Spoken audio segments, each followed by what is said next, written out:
कैसा देख ला बा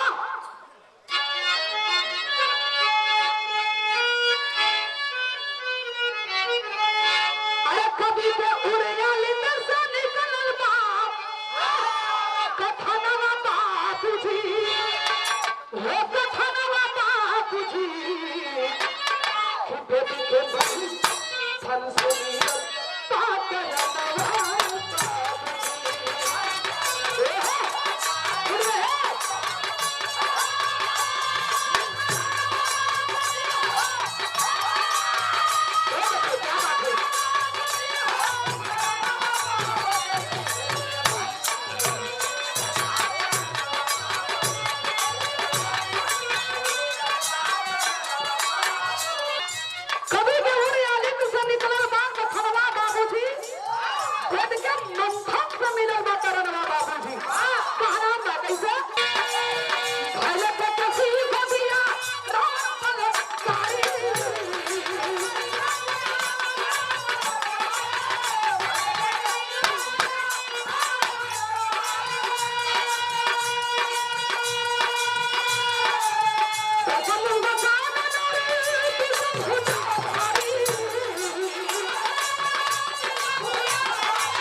कटेश्वर गांव राम जन्म टोपी वाले बहुत बहुत बड़ा आखिरी वन में कहा नाम कैसे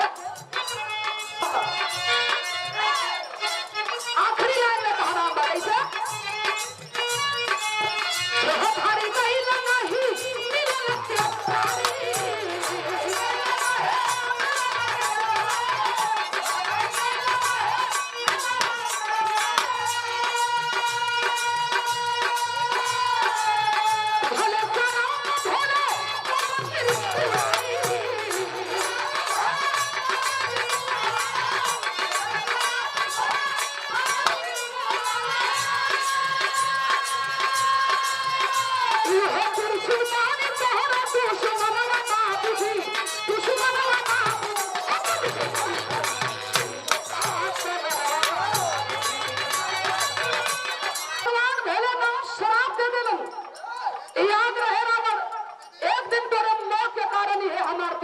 पढ़े लिखे लोग बैठे हैं सरकार लोग बैठे हैं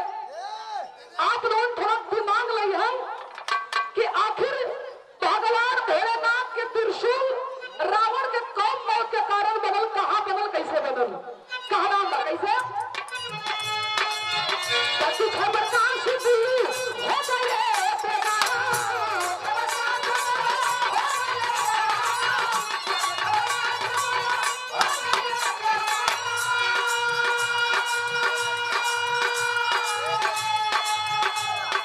सोशल मीडिया सम्राट इंद्रजीत यादव आजमगढ़